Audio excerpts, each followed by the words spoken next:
السلام علیکم ورحمۃ اللہ وبرکاتہ۔ ویلکم ٹو سیرۃ النور اسلامک چینل۔ اللہ تبارک و تعالیٰ نے قرآن مجید میں ارشاد فرمایا ہے کہ تم نہ ترجیح دنیا کی زندگی کو دیتے ہو، اپنے جینے کو ترجیح دیتے ہو، جینے کے لیے زیادہ کام کرنا چاہتے ہو۔ والآخرۃ خیر و ابقیٰ، حالانکہ آخرت تمہارے لیے بہتر بھی ہے اور ہمیشہ باقی رہنے والی بھی۔ تم ترجیح دنیا کی زندگی کو دیتے ہو، حالانکہ آخرت تمہارے لیے بہتر بھی ہے۔ والآخرۃ خیر و ابقیٰ، اور ہمیشہ باقی رہنے والی بھی۔ انسان اور مسلمان کو یہ حکم دیا گیا ہے کہ اس کی ترجیح دنیا داری نہیں ہونی چاہیے۔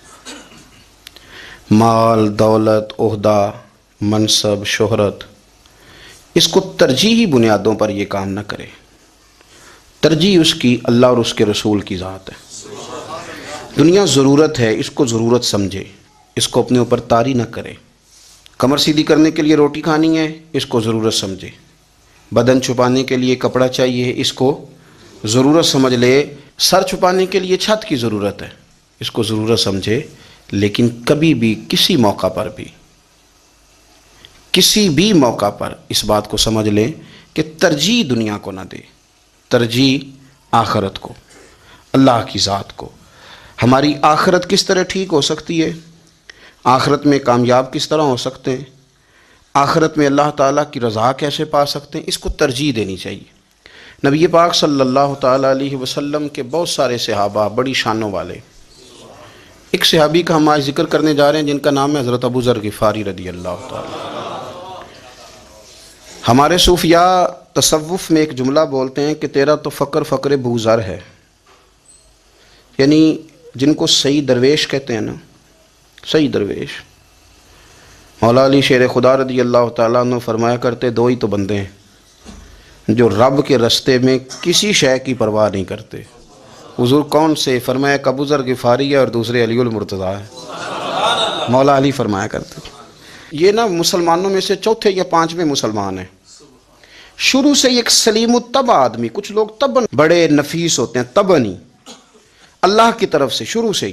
ان کا جو قبیلہ تھا بنو غفار، وہ رہزنی کرتا تھا، لوگوں کو لوٹ لیتا تھا۔ شروع میں یہ کام کیا، لیکن جب کچھ لوگوں کی چیخیں کانوں میں گئیں تو چھوڑ دیا، فرمایا نہیں یار طبیعت نہیں مانتی۔ اور نبی پاک کا کلمہ پڑھنے سے پہلے ہی بتوں کی پوجا چھوڑ کے رب کی عبادت شروع کر دی۔ لوگ پوچھا کرتے تھے آپ عبادت تو کرتے تھے پر منہ کدھر کرتے تھے؟ فرماتے تھے جدھر وہ کرا لیتا تھا کر لیتے تھے۔ کسی نے انہیں بتایا کہ مکے میں ایک شخص ہیں جنہوں نے اعلان نبوت کیا ہے، آپ کی طرح کی باتیں کرتے ہیں۔ انہوں نے اپنے بھائی کو بھیجا، ان کا نام انیس تھا، پتہ کر کے واپس آئے، بھائی کہنے لگے ابو ذر، ان کا نام جندب ہے، اصل میں ذر ان کے بیٹے کا نام ہے اور کنیت سے زیادہ معروف ہیں، ابو ذر غفاری کہلاتے ہیں۔ فرماتے ہیں کہ بھائی نے آ کے بتایا کہ وہ نیکی کا حکم دیتے ہیں، برے کاموں سے منع کرتے ہیں، صلہ رحمی کا پیغام دیتے ہیں، لیکن لوگ سارے مخالف ہیں۔ یہ چیز بھی بڑی کاؤنٹ ہوتی ہے، اسے نہ کاؤنٹ کیا کریں۔ لوگوں کی ترجیحات بدلتی ہیں، صبح کچھ، دوپہر کچھ، شام کچھ، اسے نہ کاؤنٹ کریں۔ انہوں نے اس بات کو کاؤنٹ کر کے بتایا کہ لوگ ان کے جو ہیں نا وہ مخالف ہیں سارے۔ تو حضرت ابو ذر غفاری کہنے لگے مجھے تسلی نہیں ہوئی، میں خود جا کے پتہ کروں گا۔ کہتے ہیں مکہ شریف آیا تو کسی ایسے آدمی سے پوچھ بیٹھا، میں تو کچھ اور سمجھا تھا، وہ کچھ اور نکلا۔ مکے والوں نے بڑا مارا۔ مکے پہنچ کے پہلی جو چیز ملی وہ مار کھانے کی تھی۔ اب میں ڈرتے کسی سے پوچھتا ہی نہ، بھوک بھی بڑی تھی، رہنے کو جگہ نہیں تھی، حرم شریف میں لیٹا رہتا تھا۔ میرے نصیب دیکھو، مجھے ایک شخص نے آ کے ہلایا، کہنے لگے اگر مناسب سمجھیں تو میں آپ کو دیکھ رہا ہوں کافی دیر سے، آپ کوئی پردیسی ہیں، آپ کا اپنا مہمان نہ بنا لوں؟ تو میں نے کہا آپ کا کیا نام ہے؟ کہنے لگے میرا نام ہے علی ابن ابی طالب۔ کہتے ہیں مولا کائنات گھر لے گئے، کھانا بھی کھلایا، جگہ بھی دی سونے کو، خدمت بھی کی، لیکن چونکہ میں تو پہلے ایک سے پوچھ کے مار کھا بیٹھا تھا، میں نے پوچھا نہیں میں کدھر آیا ہوں۔ رات رہے، اگلی رات بھی رہے، لیکن میں نے بتایا نہیں میں کس کام آیا ہوں۔ حضرت ابو ذر غفاری رضی اللہ تعالیٰ عنہ کہتے ہیں خود ہی مولا علی نے پوچھا بتا سکتے ہو کیسے آئے ہو؟ میں نے کہا رات رکھ لو گے؟ فرمایا بڑا کشادہ سینہ دیا رب نے مجھے، تو بات تو کہنے لگے یار میں تو محمد مصطفیٰ کی زیارت کرنے آیا ہوں۔ صلی اللہ تعالی علیہ وسلم۔ یہ بے نیاز لوگوں میں سے ہیں حضرت سیدنا ابو ذر غفاری۔ میں حضور کی زیارت کے لیے، حضرت علی کہنے لگے سویرے لے چلوں گا۔ انسان بزدل نہیں ہوتا، ہر انسان بزدل نہیں ہوتا، اور بلا وجہ ٹکراؤ کی پالیسی بنا لینا یہ بھی سیانے لوگوں کا کام نہیں۔ حکمت کے تقاضوں کے مطابق چلنا یہ بھی دلیر لوگوں کا ہی کام ہوتا ہے۔ حضرت مولا علی کہنے لگے صبح لے کے چلوں گا، پر حالات ٹھیک نہیں۔ شرارتی لوگ ہر جگہ ہوتے ہیں، اگر کوئی شرارتیوں کا ٹولہ ملا نا جو کھڑا ہوگا جاسوسی کرنے کے لیے کہ حضور کی طرف کون کون جا رہا ہے، تو میں نیچے جھکوں گا جوتے کا تسمہ ٹھیک کرنے کے لیے، لیکن آپ نے نہیں کھڑے ہونا، آپ نے چلتے رہنا ہے تاکہ کسی کو شک نہ ہو۔ کہتے ہیں اس ترتیب سے حضرت علی مجھے لے کے گئے، میں حضور کی بارگاہ میں پہنچا۔ مولا علی کہتے ہیں بڑے بڑے لوگ سوال کرتے تھے، پر یہ شروع سے سلیم الطبع تھے، مجھے کہہ لینے دینا، جنہوں نے ماننا ہوتا ہے وہ لمبے سوال کرتے ہی نہیں۔ مان جو لیا تو لمبے سوالوں کی ضرورت ہی کوئی نہیں۔ کہتے ہیں لوگ بڑے بڑے سوال کرتے تھے، پر ابو ذر نے 2-3 باتیں ہی پوچھیں اور آگے جا کے کہنے لگے حضور ہاتھ بڑھائیں، مجھے کلمہ پڑھائیں۔ نبی پاک صلی اللہ علیہ وسلم نے کلمہ پڑھایا، فرمایا باہر جا کے نا ابھی ذکر کرنا کہ تو مسلمان ہو گیا، یہ ماریں گے۔ عرض کی حضور انہیں مارنے دے، میں آیا بھی مار کھا نہیں ہوں، انہیں مارنے دے نا۔ پڑا فلک کو کبھی دل جلوں سے کام نہیں، داغ دلوی نے کہا تھا پڑا فلک کو کبھی دل جلوں سے کام نہیں، اور جلا کے راکھ نہ کر دوں تو داغ نام نہیں۔ ماری تو کھانے آئے ہیں، مارنے دیں، کرنے دیں، زور جتنا لگانا ہے لگانے دیں۔ باہر جا کے اعلان کیا، مکے والوں نے مارا، اتنا مارا کہ بے ہوش ہو گئے۔ پھر کسی نے بتایا کہ تم نے گزرنا بھی ہے ان کے علاقے سے، بنو غفار سے، پھر ان کا پتہ بھی ہے یہ لوگ بڑے سخت ہیں، پھر چھوڑا۔ تباً بڑے جلالی تھے، زاہد مزاج تھے، فرماتے تھے کہ جو تمہاری ضرورت سے زیادہ ہے وہ سارا صدقہ کرو۔ کنز کے معاملے میں ان کا رویہ یہ تھا، صرف حضرت صدیق اکبر کو کچھ نہیں کہا انہوں نے، باقی حضرت عمر جیسے آدمی کو بھی کھڑا کر کے کہہ لیتے تھے یہ مال کیوں رکھا ہوا ہے خزانے میں، بانٹتے کیوں نہیں سارا؟ اور جناب عثمان غنی رضی اللہ تعالیٰ عنہ کے ساتھ تو باقاعدہ کئی دفعہ اس موضوع پر گفتگو کی۔ وہ کہتے تھے کہ جب اللہ کہتا ہے قرآن میں کہ مال دولت جمع نہیں کرنی، تو وہ جو لوگ تھے وہ بھی بڑی شانوں والے تھے، وہ کہتے تھے کہ اللہ نے جب زکوٰۃ فرض کی تو مال جمع ہوتا ہے تو زکوٰۃ فرض ہوتی ہے نا، جب فطرانے کا کہا تو مال ہوتا ہے تو فطرانہ آتا ہے نا۔ تو آپ جو کہہ رہے ہیں وہ ٹھیک ہے، پر آپ اعلیٰ بات کر رہے ہیں تقوی کی، سارا بانٹو۔ تو حضرت ابو ذر غفاری کہتے تھے چلو ٹھیک ہے تمہاری بھی بات مان لیتا ہوں، پر یہ بتاؤ مدینے والے کا اپنا طریقہ کیا ہے؟ کہ بھائی حضور کا طریقہ تو وہی ہے جو آپ بتا رہے ہیں۔ تو فرمانے لگے پھر اس رستے نہ چلیں جو رستہ مدینے والے رسول کا ہے، اور حضور سے نبی پاک سے عشق کرتے بڑا کھل کے۔ یہ صحابہ صفہ میں سے تھے۔ کلمے پڑھنے کے بعد چونکہ طبیعت جلالی تھی تو حضور نے بھیج دیا، فرمایا واپس جاؤ اپنے قبیلے میں تبلیغ کرو۔ واپس گئے، بھائی کو مسلمان کیا، والدہ کو مسلمان کیا، قبیلہ سارا مسلمان کیا، وہیں رہے۔ ہجرت مدینہ کے بعد آئے تبوک کے موقع کے قریب، اور حضور نے اصحاب صفہ میں رکھ لیا۔ نوکری کرتے مدینے والے رسول کی، دلیر آدمی تھے، بڑا قبیلہ تھا، پر ڈیوٹی کرتے، ڈیوٹی خدمت کرتے۔ ایک بیٹا تھا زر اس کا نام تھا، اس کی ڈیوٹی لگائی تم نے میرے نبی پاک کے اونٹ چرانے۔ ڈاکو آئے تو صاحبزادہ اونٹوں کی اونٹنیوں کی حفاظت کرتے شہید ہو گیا۔ اور یہ انوکھا بندہ ہے جس نے شرط لگائی تھی کہ میں نے کالی سیاہ رنگ کی عورت سے شادی کرنی، انوکھا بندہ ہے۔ ایک بیٹی تھی، ایک بیٹا، بیٹا شہید ہو گیا، بیوی سے کہا تم نے نبی پاک کے گھر میں خدمت کرنی ہے، حضور کے گھر والوں، اور میں نبی پاک کی نوکری کروں گا۔ حضور کی خدمت کرتے، ہر وقت خدمت میں رہتے۔ اور حضور جب آتے نا، صحابہ صفہ میں یہ شامل تھے جو لوگ دین سیکھتے، حضور جب آتے تو سب سے پہلے آ کے حضرت ابو ذر غفاری کا پوچھتے، بلائیں، اور جب بات کرتے حضور تو بار بار ان کو مخاطب کر کے بات کرتے۔ حضرت ابو ذر غفاری رضی اللہ تعالیٰ عنہ کا نبی پاک سے اتنا پیار کہ ہماری بھی مشکل حل کر دی۔ ابو داؤد شریف میں موجود ہے، ایک دن کہنے لگے یا رسول اللہ صلی اللہ علیہ وسلم، اگر کوئی بندہ کسی سے پیار بڑا ہی کرے پر اس جیسے عمل نہ کر سکے، کوشش کرے کرنا، لوگ ہمیں کہتے ہیں نا جی پیار بڑا، عمل بھی تو کرو نا، بھی کرنا چاہیے، پر انسان ہے نا، غلطی بھی تو ہو ہی جاتی ہے۔ اب ہم عمل نہیں کر سکتے تو تم ہمیں پیار بھی نہیں کرنے دو گے، مہربانی کرو پیار تو کرنے دو نا۔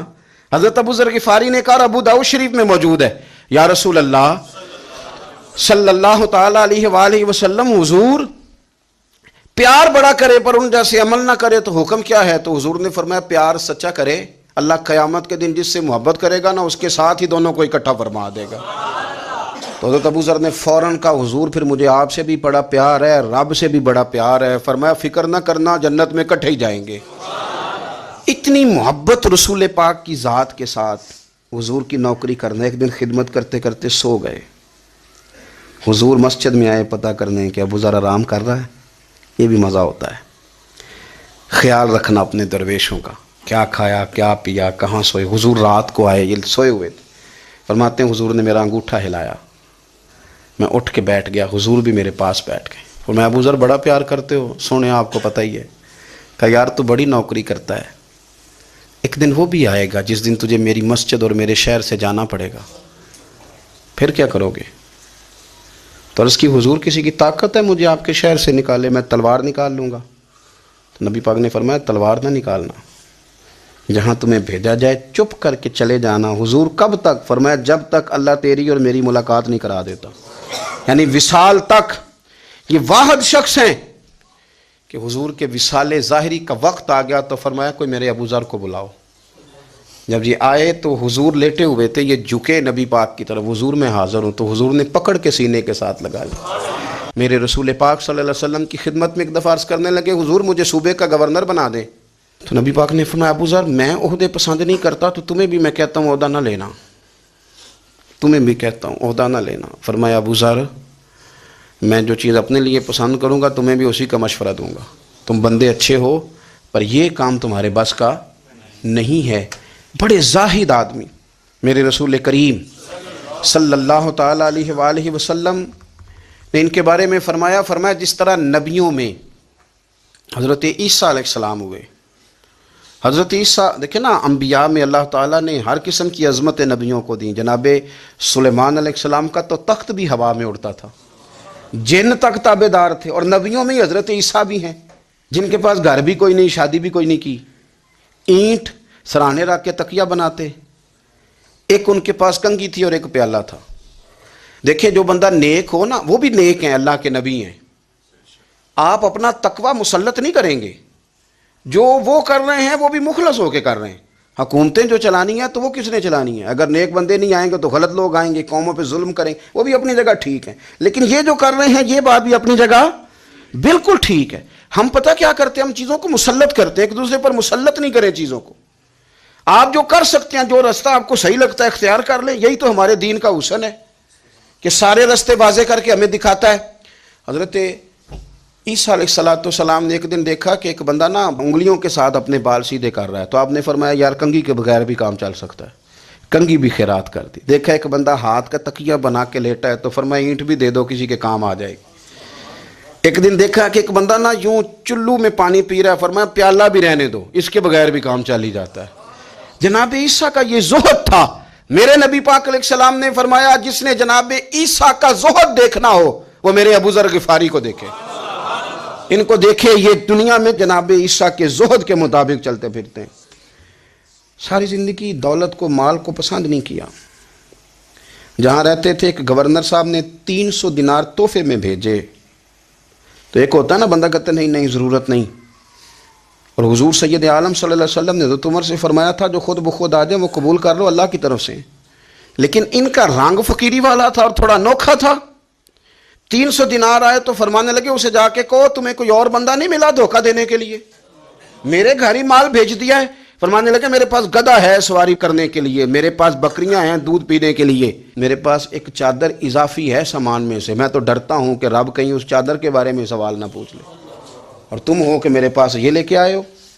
حضرت عثمان غنی کے پاس جا کے کہا کرتے کتنا لوگوں کے پاس پیسہ آ گیا ہے، ہر بندے کے گھر میں مال ہے، یہ کیا ہو رہا ہے؟ لوگوں سے کہیں خرچ کریں غریبوں پہ. عثمان غنی فرمانے لگے تمہیں تو خوش ہونا چاہیے کہ میرے دور میں لوگ خوشحال ہو گئے.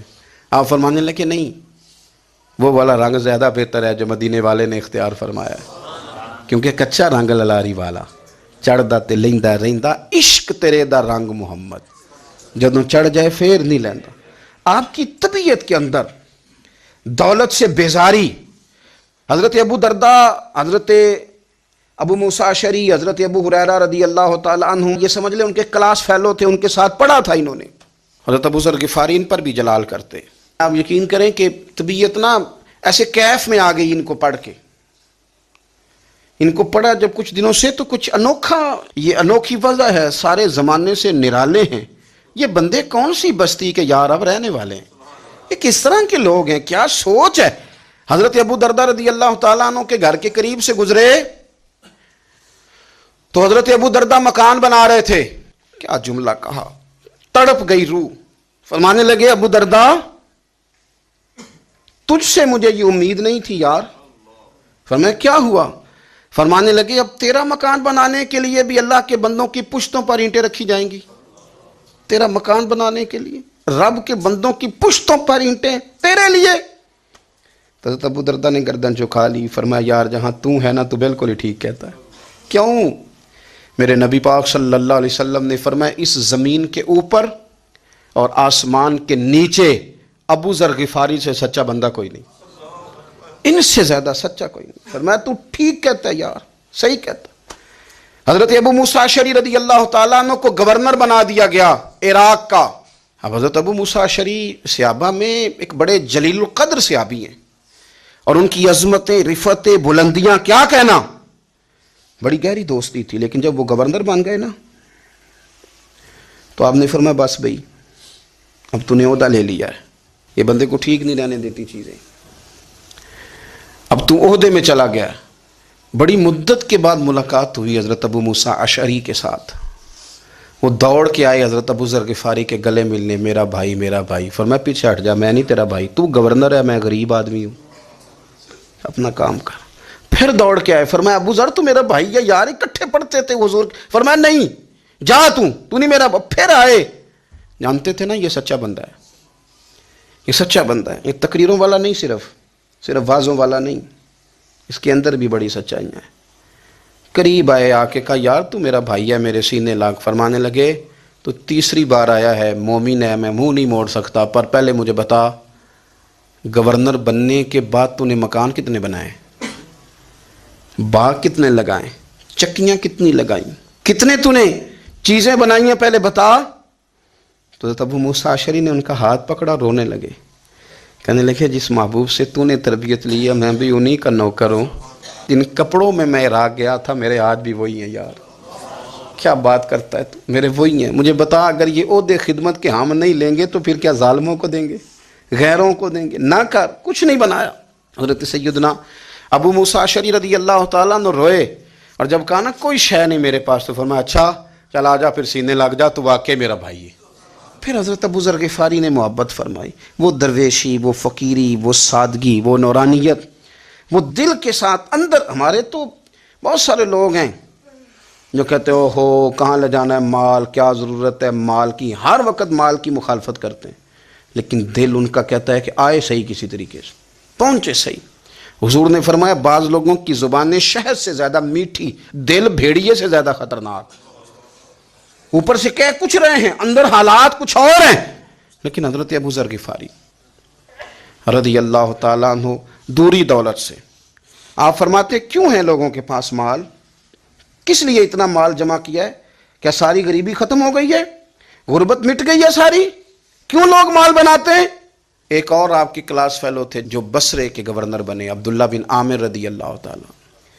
ایک صاحب سے ملاقات ہوئی، جناب نافع تائی ان کا نام تھا.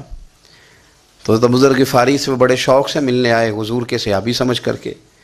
فرمایا کہاں کے رہنے والے ہو؟ کہا میں تو بصرے کا رہنے والا ہوں. فرمایا وہاں میرے ایک کلاس فیلو ہیں عبداللہ بن عامر. کہا وہ تو آج کل گورنر ہیں. فرمایا میرا ایک پیغام دے دو گے اس کو جا کے؟ کہا حضور دے دوں گا. فرمایا اس سے جا کے کہنا تو گورنر بن کے بھی زندہ ہی ہے، اور میں پانی کا پیالہ پیتا ہوں، کھجور کھاتا ہوں اور رب کی عبادت کرتا ہوں، میں بھی تو زندہ ہی ہوں نا، تو بھی زندہ ہی ہے، اس سے آگے کچھ نہیں ہے. اور میں کھجور کھاتا ہوں، پانی کا پیالہ پیتا ہوں، میں بھی تو زندہ ہوں نا. اللہ اکبر. نافع تائی کہتے ہیں اس پیغام کی سمجھ نہیں آئی، لیکن میں لے کے گیا. عبداللہ بن عامر سے میری ملاقات ہوئی تو میں نے کہا جی ایک پیغام دینا ہے، تو انہوں نے کچھ توجہ نہیں کی. جب میں نے بتایا نا کہ حضرت ابو ذر غفاری کا پیغام ہے تو ان دونوں آنکھیں کھول دیں. کہنے لگے جلدی بتاؤ انہوں نے کیا کہا ہے. فقر اور درویشی کے رستے پہ چلنے والوں کے امام سیدنا ابو ذر غفاری نے کیا کہا ہے. تو کہتے ہیں مجھے پاس بٹھا لیا، شفقت فرمائی. کہنے لگے اب بتاؤ انہوں نے کیا کہا ہے. تو عرض کرنے لگے انہوں نے کہا ہے کہ تو گورنر ہے، تو بھی زندہ ہے، اور میں کھجور کھاتا ہوں پانی پیتا ہوں رب کو یاد کرتا ہوں میں بھی تو زندہ ہی ہوں نا. کہنے لگے ایک دفعہ پھر کہا انہوں نے کہا تھا کہ میں کھجور کھاتا ہوں پانی پیتا ہوں عبادت کرتا ہوں میں بھی تو زندہ. کہا ایک دفعہ پھر کہتے ہیں تیسری دفعہ کہا تو وہ اتنا روئے کہ انہوں نے چادر میں منہ چھپا لیا. کہنے لگے یار وہ ٹھیک ہی کہتا ہے وہ صحیح کہتا ہے. اتنا مال اتنے عہدے اتنی چیزیں اتنا کچھ جمع کر کے رکھا ہے. ان کا حساب دینا ان چیزوں کی اللہ کے حضور کیا عذر پیش کریں گے کس طرح رب کی بارگاہ میں بتائیں گے کیا وجہ تھی کن چکروں میں ہم نے زندگی گزار دی. سیدنا ابو ذر غفاری رضی اللہ تعالیٰ عنہ نے اپنی حیات مبارکہ ساری کی ساری فرماتے تھے کہ ہم نہیں عمل کریں گے تو کون کرے گا. وہ خاص سادگی وہ خاص. اور پتہ میرے نبی پاک نے کیا فرمایا مجھے میرے رب نے حکم دیا ہے کہ میں 4 لوگوں سے پیار کروں. اللہ اکبر. کاش کبھی آپ اس حدیث کے جملوں کو سمجھیں. او یار اللہ نے حکم دیا ہے محبوب پیار کرے. حضور کس سے؟ تو پہلے 3 مرتبہ نبی پاک نے ایک ہی شخص کا نام لیا. فرمایا علی سے علی سے علی سے. پھر فرمایا ابو ذر غفاری سے. پھر فرمایا جناب مقداد سے. پھر فرمایا سلمان فارسی سے. رب نے مجھے کہا ان سے پیار کرو. حضرت ابو ذر غفاری تبوک کے موقع پر نا اونٹ پہ بیٹھے تھے پیچھے رہ گئے. اونٹ پر بیٹھے تھے تو پیچھے رہ گئے. اونٹ سست تھا تھک گیا چل نہیں رہا تھا. حضرت ابو ذر غفاری رضی اللہ تعالیٰ عنہ پہلے تو اسے لے گئے ایک گاؤں میں کہ اونٹ بیمار ہو گیا اس کا علاج کرایا. لیکن جب وہ ٹھیک نہ ہو سکا نا تو اونٹ وہیں چھوڑ دیا. حضور صلی اللہ علیہ وسلم کے پیچھے ضرور پہنچنا ہے میدان تبوک میں. تو جو سامان تھا وہ سارا پشت پہ رکھا اور اکیلے ہی چل دیے تنے تنہا اور پیدل. سامنے سے گرد اڑتی ہوئی نظر آئی تو لوگوں نے کہا حضور پتہ نہیں کون آیا ہے. فرمایا تمہیں نہیں پتہ مجھے تو پتہ ہے نا ابو ذر غفاری آیا ہے. ابو ذر غفاری آئے. پھر حضور نے فرمایا یمشی واحدہ و یموت واحدہ و یبعث واحدہ. فرمایا یہ تنہا چلتے ہیں یہ تنہا ہی دنیا سے جائیں گے تنہا ہی اٹھائے جائیں گے. تنہا چلتے ہیں تنہا ہی دنیا سے جائیں گے انتقال تنہا ہی اٹھائے جائیں گے. جو بہت زیادہ سختی کرنے لگے صحابہ پہ بہت زیادہ. تو حضرت عثمان غنی رضی اللہ تعالیٰ عنہ نے فرمایا کہ آپ اپنے مزاج کے لحاظ سے تو درست ہیں پر جو چیز آپ طاری کرنا چاہتے ہیں جب شریعت گنجائش دیتی ہے تو آپ کیوں اتنی سختی فرماتے ہیں. تو فرمانے لگے ٹھیک ہے پھر مجھے ربضہ جانے کی اجازت دے دو. ربضہ ایک بستی تھی جنگل تھا وہاں کوئی آتا جاتا نہیں تھا. اسی کسے دیکھو جو نیچے لگ دے تو نہ کچھ ہڈا دردی. حضور نے کہا تھا نا یمشی واحدہ تو اکیلا چلے گا. ربضہ چلے گیا. حضرت سیدنا عثمان غنی نے کہا یہ کچھ بکریاں لے جاؤ دودھ پی لیا کرنا. فرمایا عثمان مجھے مال کی تو ضرورت پہلے دن سے ہی کوئی نہیں مجھے تو رب رسول کی ضرورت ہے ان کی کرم نوازیاں میرے ساتھ رہتی ہیں.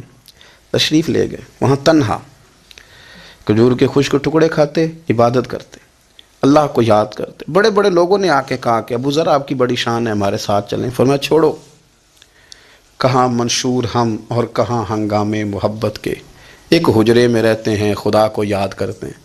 ضرورت کوئی نہیں جہاں ہوں نا وہاں میں ٹھیک ہوں حاجت نہیں.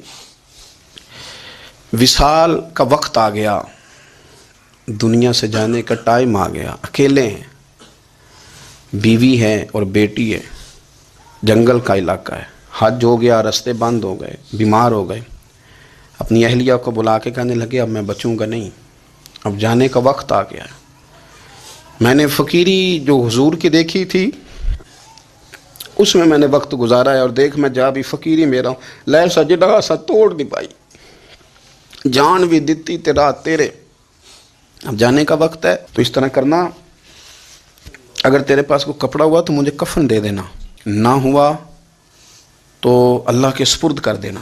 کہا ہم 2 عورتیں ہیں جنازہ غسل کفن. فرمایا رب جماعت بھیجے گا میرے لیے لوگ آئیں گے. میرے نبی پاک نے مجھ سے وعدہ کیا تھا آئیں گے نا لوگ.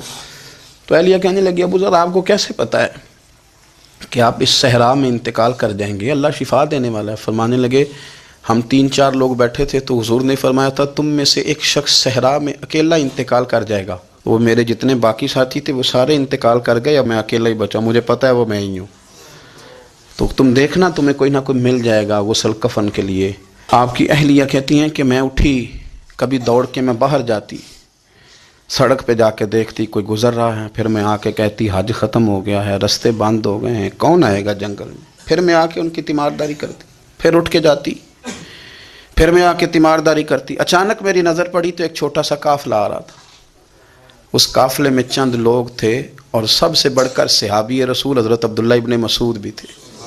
میں نے ان کو اشارہ کیا تو وہ دوڑے آئے، کہنے لگے بہن کیا ہے؟ میں نے کہا یہاں ایک شخص ہے، تمہاری تھوڑی سی ضرورت ہے اس کو۔ تو عبداللہ ابن مسعود کہنے لگے کون ہے بی بی؟ کہتے ہیں میں نے کہا کہ وہ ابو ذر غفاری ہیں۔ کہتے تڑپ کے روئے عبداللہ ابن مسعود، تڑپ کے کہنے لگے ابو ذر میرے نبی پاک کا پیارا، میرے ماں بھی اس پہ قربان، میرا باپ بھی قربان، کدھر ہے جلدی بتاؤ۔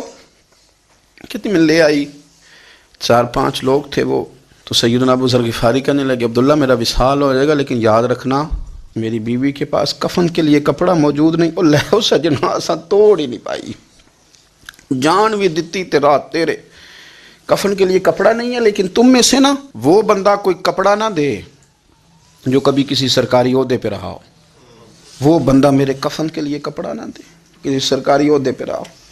ایک انصاری جوان کہنے لگا ابو ذر میں کبھی کسی عہدے پہ نہیں رہا، اگر آپ میری چادر قبول کر لیں کفن کے لیے تو میں ٹھیک ہے، میں نے نا حضور کے طریقے پر زندگی گزاری ہے، چپ کر کے میرا جنازہ پڑھ دینا اور مجھے کہیں اور نہ لے کے جانا، اسی کسی دے کچھ نہیں جے لگتے تو نہ کوئی ساڈا دردی، یہیں کسی صحرا میں جنگل میں یہیں کوئی قبر کھود کے مجھے دفن کر دینا، مجھے جانے نہیں ہے کسی جگہ۔ حضرت عبداللہ ابن مسعود رضی اللہ تعالیٰ عنہ نے جنازہ پڑھایا، اور اس درویش کو جو 5ویں یا 4تھے مسلمان ہیں ان کو وہاں دفن کیا۔ جب خبر پہنچی نا مدینے تو سب سے زیادہ آنسو مولا علی نے بہائے، سب سے زیادہ حضرت علی نے۔ لوگوں نے کہا اتنا کیوں روتے ہو؟ فرمایا 2 ہی تو بندے تھے جو اللہ کے راستے میں کسی کی پرواہ نہیں کرتے تھے، اب ایک ہی رہ گیا ہے۔ کہا حضور کیا مطلب؟ فرمایا 2 ہی تھے، ایک ابو ذر اور ایک علی، اب اکیلا علی تو رہ گیا، وہ چھوڑ کے چلے گئے۔ حضرت سیدنا ابو ذر غفاری رضی اللہ تعالیٰ عنہ اس عظیم شخص کا نام ہے، سردار قبیلے سے تعلق تھا، بڑے بہادر تھے، پر حضور کو فقیری میں دیکھا تو پھر زندگی اسی فقیری میں گزارتی، اسی فقیری میں، اسی طریقے میں وفا کر کے نا اسی رنگ میں گزار دی، انہی نقشوں پہ رہے۔ اگرچہ جائز تھا، بڑے بڑے لوگ تھے، حضرت عبد الرحمن ابن عوف بڑا مال تھا، حضور نے ان کو جنتی کہا، ان کے پیچھے نماز پڑھی، سب ٹھیک تھا، پر فرماتے تھے یار میں انکار نہیں کرتا، پر میرے نبی نے فقیری کی، حضور نے ایک وقت کھایا ایک وقت بھوک کاٹی، تم کس طرح بھر بھر کے پیٹ کھاتے ہو، تم کس طرح اتنی آسانیاں دیکھتے ہو۔ حضرت ابو ذر غفاری فرماتے تھے مجھے میرے نبی پاک نے 6 باتوں کی وصیت کی تھی، اپنے بچوں کو بھی بتاتے تھے، دوستوں کو بھی، 6 باتوں کی حضور نے وصیت کی تھی۔ سب سے پہلے حضور نے فرمایا تھا ابو ذر مسکینوں سے محبت کرتے رہنا۔ دوسرا نبی پاک صلی اللہ علیہ وسلم نے فرمایا تھا جب بھی دیکھنا نیچے والوں کو دیکھنا، اوپر والوں کو نہ دیکھنا، مالداروں جاگیرداروں پہ توجہ نہ کرنا، ذہن خراب ہوگا، نیچے دیکھنا، غریبوں کی طرف توجہ رکھنا۔ تیسرے نمبر پر نبی پاک صلی اللہ علیہ وسلم نے فرمایا تھا ہر حال میں حق بات کہنا اگرچہ وہ کڑوی ہو۔ چوتھے نمبر پہ میرے محبوب نے فرمایا تھا اللہ کے معاملے میں کسی کی پرواہ نہ کرنا، کوئی کیا کہتا ہے کہتا رہے، تم رب کے راستے پہ چلتے رہنا، ملامت کی پرواہ نہ کرنا۔ اور 5ویں نمبر پر میرے نبی پاک نے مجھ سے کہا تھا اگر رشتہ دار تجھ سے تعلق توڑیں بھی نہ تو جوڑ کے رکھنا، صلہ رحمی نہ چھوڑنا۔ اور 6 نمبر پر حضور نے فرمایا تھا اللہ کے عرش کے خزانوں میں سے خزانہ ہے لا حول ولا قوت الا باللہ العلی العظیم۔ حضور نے فرمایا اسے پڑھتے رہنا، اسے کبھی نہ چھوڑنا۔ اے اللہ ان نیک اور پاک لوگوں کا صدقہ ہمارے دلوں کو تقویٰ عطا فرما۔ آخر دعوانا الحمدللہ۔